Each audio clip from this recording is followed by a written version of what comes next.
みんなハイエンドベースは好きかい？俺は好きだいということで、今回は GIB 横浜にある100万円以上のベースだけを紹介していこうかなと思います。はい、100万円以上のベースたくさんあったので厳選しました。紹介するベースブランドはメタギターズ、ウルリヒベースデザイン、スペクターカスタムショップ、ケンスミス、そしてフェンダーのヴィンテージ、この5本です。はい、多種多様なハイエンドベース皆さんでチェックしていきましょう。ということで本編ど最初に紹介するのがメタギターズのベイルというモデルですね。はい、たびたび紹介していますメタギターズですね。メタギターズはフランスにあるブランドでフレットっていうお兄ちゃんが作っています。毎年ドイツで会うんですよ。ギターショーでね。で結構仲良くて気が合う友達なんですけど、彼が作ってる作品がこういう感じで、フランス産ですってやるとなるほどって感じですよね。可愛いんですよ。全体的に。ベイルっていうモデルはヘッドレスでシングルカットでマルチスケールっていうすごくモダンな仕様を盛り込んだベースですね。ボディはチェスナットでできてます。で塗装はオープンポアのサラサラの感じですね。すごく可愛いなと思います。で今回はパープルハートネック指定しました。はい、指板もそうですね。僕パープルハート結構好きで、これでいい感じにしといてって言ったらいい感じでね出てきました。弦は DR のカラーがついてるもので、これねノブ大きいんですけど、このノブの下で全部配線してるのでバックパネルとか存在しないんですよ。そこもすごく素敵ですよね。でここヘッドの裏開くとですね、さっき爪切ったからここに弦がピッと出てる感じになります。こういう隠し方とかちょっとおしゃれですよね。この裏にもポチポチって書いてたりします。でたびたびこのベイルってモデルはオーダー入れていて、スケール違いでねいくつかバリエーションがあるんですけど、これに関しては32から34インチです。マルチスケール僕がすごく好きなところは高音源側が短くなるところなんですよね。なのでこのベースに関して言うとロー B をドーンって気温強く鳴らそうっていうよりも高音源をメロに鳴らそうみたいな風にイメージしてオーダーしました。だから32インチだということですね。ベース弦の張力って調べると分かるんですけど、 G 弦と D 弦がねすごく強いんですよ。 A 弦と E 弦に対して。なのでそこをちょっと緩められるっていうのはマルチスケールの大きなメリットかなと思いますね。でこのシングルカットっていうことでネックの途中までねボディがつながっている状態になっているので、普通のダブルカットよりも強度が少し強くなるんですよね。これも音にすごく影響を与えていて、ネックがね揺れづらくなるので、より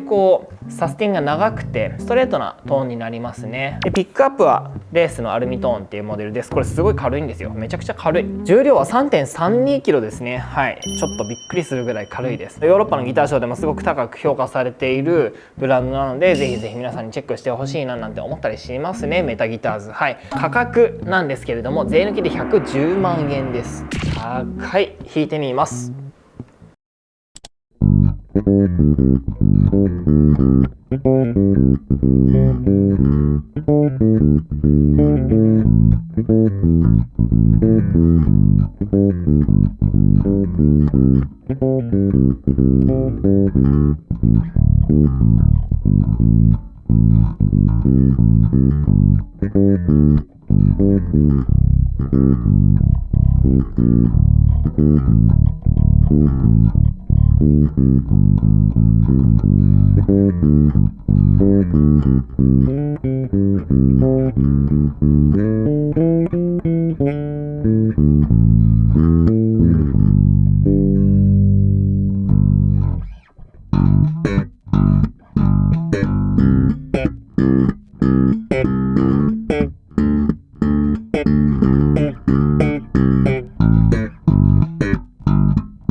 続いて紹介するのがウルリヒベースデザインというブランドですね。これはニコロというモデルです。ウルリヒベースデザインはフロリアンっていうお兄ちゃんが作っているんですよ、ドイツで。すごい若い方なんですけれども、もともとバイオリンの制作とかをやっていて多彩なんですよね。もうね、一言で言っちゃうとめちゃくちゃ天才で、若いんですけど、その感性とか作ってるものとかの感じがやっぱ普通のブランドと全然違うんですよね。これはちょっとね、アメリカ的な感じではないですね。ブランドとしてはかなりヨーロッパ寄りなブランドかなというふうに思います。ウルリヒなんですけれども、たくさんモデルがあるのでいくつかね見たことあることもあるかなと思うんですけれども、これ新作なんですよ。ニコロっていうモデルで、まず1個ずつ紹介していきたいんだけど、このヘッドがまずは特徴的ですよね。彼はクラシックギターすごく好きで、クラシックギターのヘッドがベースとかギターにとっては一番理想的なスタイルだっていうふうには話しているんですよね。なんだけど、これがねうまいこと入るケースがないって悩んでました。はい、それでもこのヘッドで作り続けてるからね、いいですよね。僕はそういう信念があって素敵だなと思います。セミホローボディになっていてセットネックのスタイルですね。はい、彼はね結構セットネックで作るの上手で、サウラスっていうモデルがあるんですけど、僕はそのモデルがすごく好きです。もちろんこれも最高なんですけどね。ピックアップはホイズルが乗っていますね。ブリッジはこのアコースティックスタイルのものが乗っています。はい、使い方によってはノイズが気になるかななんて思ったりもするんですけど、足でアス取るのがおすすめです。こういうパターンは。で、あともう一個外せないのがここ。ウルリヒってねボディトップが外せるんですよ。ちょっと難しいんだけど、こういう風にね、はい、外せるんです。ただこれ外すの結構むずいんであんまおすすめしないですなんだけど、そういう振り切ったスタイルですごく素敵なブランドですね。で、セミホローっていうこともあって、これはすごく軽量ですね。 3.29 キロしかないです。めちゃくちゃ軽い。で、このパープルハートのかっこいいトップバッグで、真ん中がアッシュになっていてっていう感じですね。彼は結構たくさんの木材使えるビルダーなので、カスタムオーダーするのも楽しいんじゃないかななんて思ったりしますね。普段はシャーラーのハードウェアと後藤のハードウェアを使い分けてますね。すごいいいじゃんって思います。これを弾くとぜひこれは実際に弾いてみてほしい案件ではありますが、いかがでしょうかという感じですね。気になる価格なんですけれども、税抜きで110万円と、はい、そこそこ高いですけど、いいから弾いてみてほしい。弾いてみます。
続いて紹介するのがスペクター USA カスタムショップの NS5 ですね。はい、スペクターもハイエンドベースブランドといえば的な感じですね。スペクターって実はフォデラギターズのビニー・フォデラーも昔在籍していたんですよね。そしてこの NS っていうモデル、何かと言いますとネットスタインバーガーの NS ですね。スタインバーガーのスタインバーガーです。はい、だからこう名門ですよね、スペクターは。最近アメリカ製とか一番高いモデルなかなかね入荷がないんですけれども、ちょろっとだけ作られたものを頑張って抑えました。それがこれですね。はい、ディープスペースっていうカラーでツヤツヤのハイグロスで仕上げられています。この3次元的なカーブというか、やっぱここがかっこいいポイントですよね。スペクターのスルーネックで作られていて、なのでここボルトがなくスーンとしたジョイントになっています。はい、ピックアップには EMG が使われていて、そしてプリアンプはダークグラスが乗ってるんですよね。なんか僕一瞬ねオリジナルのトーンパンプとかじゃないんだって思ってちょっとがっかりしたんですけど、でも実際弾いてみると EMG のこうスピード感があって超ワイドレンジなやつをこのプリアンプでゴリゴリゴリって押し出していく感じがめちゃくちゃかっこいいです。普通のスペクターよりももうちょっとこう分かりやすくパワフルな感じなんですけど、ちょっとね他他のベースでは得られない音に仕上がったなと思いますね。はい、すごくかっこいいベースです。気になるお値段なんですけれども、税抜きで110万円で現在提供しています。もともとの値段はねもうちょっと高かったんですけどね、今はお得な感じだということです。じゃあ音も聞いてみてくださいの。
続いて紹介するのがケン・スミスの BSR5 というモデルですね。はい、ケン・スミスなんですけれども1978年創業の超ウルトラハイエンドベースブランドですね。さっきのスペクターと同様にニューヨークのブランドなんですよ。マジの余談だけど、この間ロジャー・サドウスキー来てくれたんですよ、 GIB 横浜に。その時に聞いたんだけど、ケン・スミスはそんなに喋ったことないって言ってた。あいつは隠し事が多いからなって多いんだみたいな。まあでもなんか隠し事多そうな見た目ですよね。はい、どうなんだろうね実際わかんないですけどね。はい、ケン・スミスはね5弦ベースとか6弦ベースとか7弦ベースとかのパイオニア的なイメージが強いと思うんですけれども、実は弦自体、はい、5弦の太い弦のパイオニアでもあったり、テーパードの弦を開発した人だったりね、結構ねいろんなものを作ってきて、多弦ベースっていうくくりで言うとちょっとケン・スミス抜きには語れない存在なんですよね。その他にもねグラファイトのネックだったり、あとはこのアクティブサーキットだったり、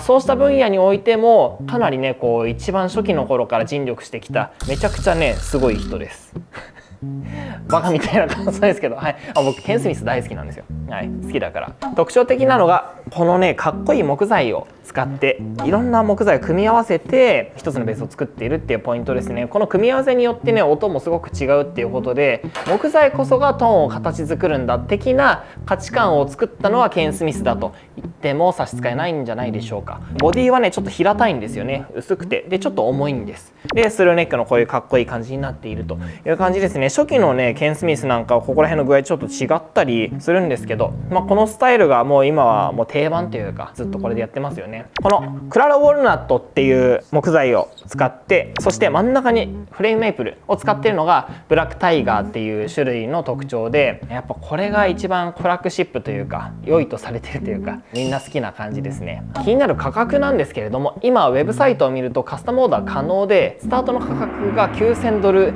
ですね。はい、余裕の100万超えです。めちゃくちゃ高いですよね。でこの BSR は僕の個人的な私物なんですけど結構好きで、はい、ずっと持ってますね。なんか集めたくなるんだよなケン・スミス。もう一本ね実は4弦のボルトオンのモデルも持ってます。こうなったらなんか6弦も欲しいけど、なんかいや別に俺が持っててもないとか思いますね。とりあえず弾いてみるので音も聞いてみてください。たまに GIB 横浜にも入ってきます。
続いて紹介するのがフェンダーっていうブランドですね。皆さんフェンダーご存知ですか？はい。もうエレキギター、エレキベースといえばもうフェンダーが一番です。フェンダーが1位、もう業界ナンバーワントップランナーですよ。はい。の1964年製のジャズベースです。いや。もうこれ説明あんまいらないよね。ジャズベースみんな好きだから。で、最近はそのヴィンテージフェンダーの値段めちゃくちゃ上がってますね。これに関して言うと価格が270万円です。税抜きで。高いけどめちゃくちゃいい音するから聞いてみてほしい。GIB 横浜はヴィンテージのフェンダー意外と入ってくるので、ちょろちょろって遊びに来てるとなんかいいことあると思います。もう特に解説することないので弾きますね。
っていう感じで5本紹介しました。いかがでしたでしょうか？なかなかね、興味100万円超えるハイエンドベースブランド結構ね、いろいろあるんですけど、皆さんのお好みありましたかね？このブランドが好きだとか、あのブランドが好きだとか、そんな話できればななんて思ったりしますので、ぜひぜひコメントしてみてもらえればなというふうに思います。みんなの好み教えてね。ということで本編終わり。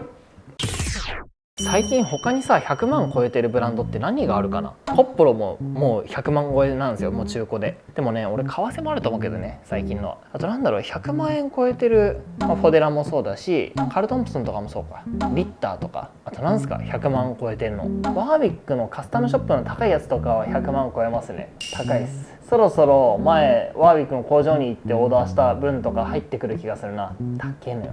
でもいいから弾いてもらいたいな。ちなみにさ、最近100万超えてんのって何？ああ、デジマート高い順とか、うん、いちいち迎えに来たよとかいう親戚のおじさんいたよねお前だろっつってそういうね、生意気な感じでしたね。今一番高いのは、うん、委託品だけど、あ、スタインバーガー、スタインバーガーあー、 318万円。はいはいはい、高え。2番目が、うん、それだね。ああ、64ね。そう64。フェンダーもう一本あるよね、高いの。66が最近入ってきてて、ああ、 120万。高え。相場なんですけどね。はい。デジマートは？デジマートを今見てる。ああ、デジマート見てんの？やっぱケンスミスとかがうち多いかな。他社は？他社ね、うんうちの在庫で全部見てたわ。あ、違う違う。僕ね、進撃の巨人でサシャが一番好きなんですよ。だからサシャ死んだ時悲しかったな。ヤックルに矢が刺さった時も悲しかった。ヤックル治ったのかな、ヤックルあの後。それだけ心配ですわ。なんだろうな、100万超え。フェンダーがすごい多い。まあそうだよね。あ、ウォルか、確かに。でもやっぱそういう昔のブランドっていうかクラシックなブランドが多いんだね。アメリカ時代のっていうか。200万円台後半、フェンダーホデル、ホデラ、フェンダーホデルみたいな。へステラギア知らない。ステラギア30万円。高え。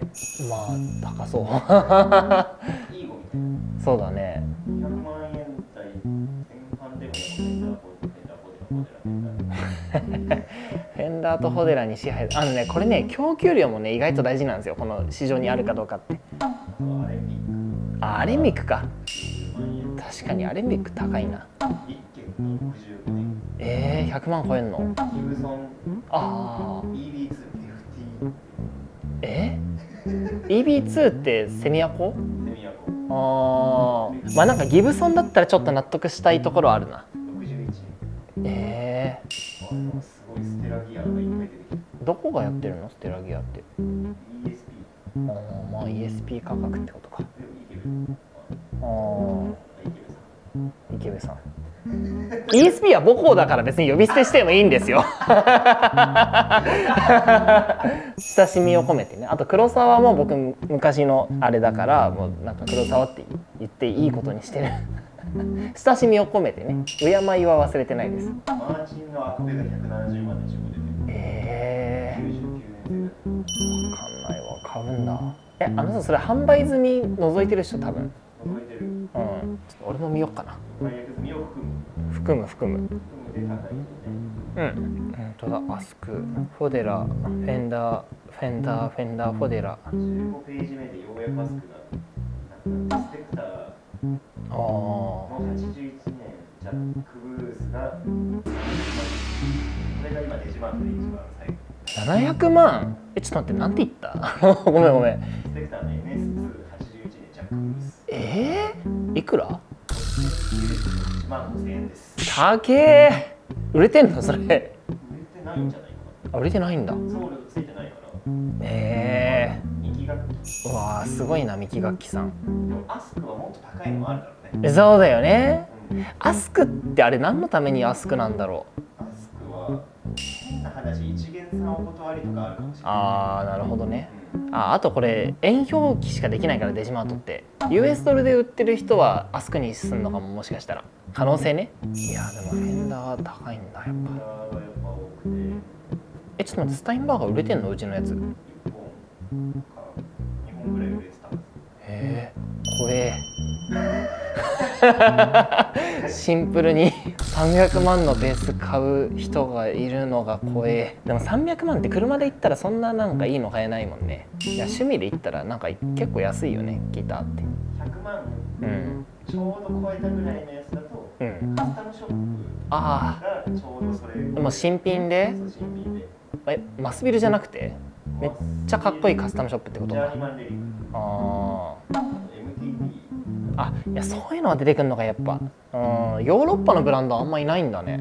ちょっと150万円分ぐらい今すっ飛ばしてるから、フリーなのもあり。100万超えてるやつ？ 6弦サウンドメッセモデルっていうへえ。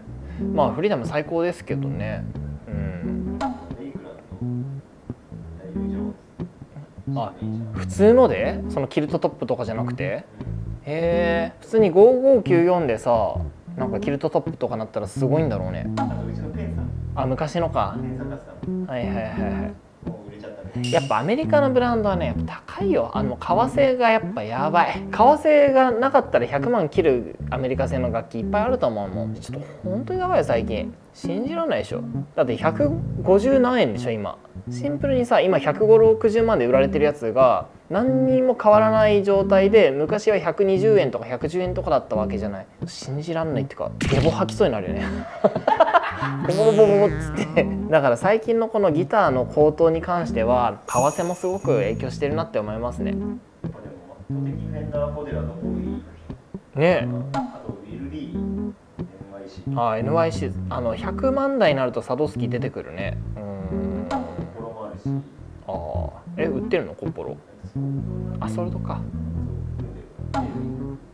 へえ、そんな高いんだ。なるほど。いやまあそういうもんか。高いよ楽器は。このスペクターこういうのもなんだけど俺たちと同じ時期に仕入れたスペクター全部残ってるわ。なんかみんな好きじゃないのかなスペクター。いけてんだけどな。ちょっともう一回ブランド戦略やり直してほしい。一緒にやりましょう。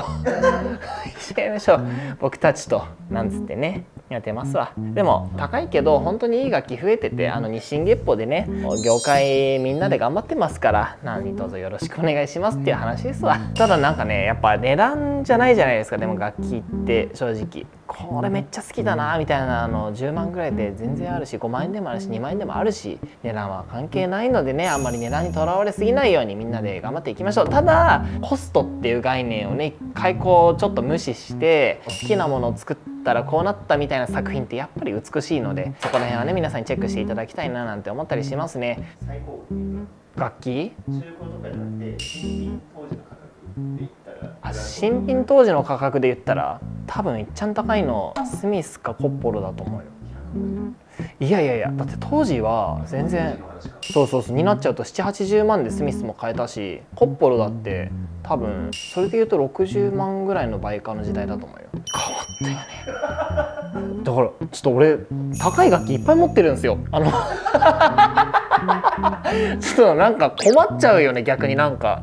みたいなそんないいです別にみたいなそういうのいいですって思っちゃうんだけどなんか勝手にどんどん高くなってったな。もうやっぱねそういうのやってて思いますけど自分は個別株買うより好きなギターとかベース買っとこって思いますわ。はい、個別株でね数十万損してるから僕もう一生買わない個別株ゆとりだけゆとりしか買わないということで皆さんのおすすめの個別株教えてください。はい、そんな感じでやっていきましょう。 GIB 横浜 GIB 兵庫そして GIB ソウルギークインボックスは今3店舗やっています。ぜひぜひ遊びに来てください。そしてね系列店でギターショップトニックっていうのもあります。なんで GIB 横浜の方に来ていただけたらねトニックもありますから、ベースもねギターも一緒に楽しめるんじゃないかなというふうに思ったりします。 GIB 横浜なんですけれども実はね増床します。2倍になります。面積が2倍よ。すごいよね。今年2025年は GIB の10周年なんですよね実は。はい、なのでなんかイベントできたら楽しいななんて思っておりますのでなんかこういうイベントやってほしいとかあったらぜひぜひコメントで教えてください。 Twitter、Instagram、Facebook、TikTok などソーシャルメディア各種やっておりますのでねもろーっとチェックしてみてください。ソーシャルメディアに出てこうパッて売れちゃう楽器とかも結構多くてですねなのでレジノート見てるだけだとこうチェックしきれない楽器がね多分あると思いますからそこら辺見てるとお得なものもあるんじゃないでしょうかという感じです。最後までご視聴いただいてありがとうございました。また次の動画でお会いしましょう。バイバイ。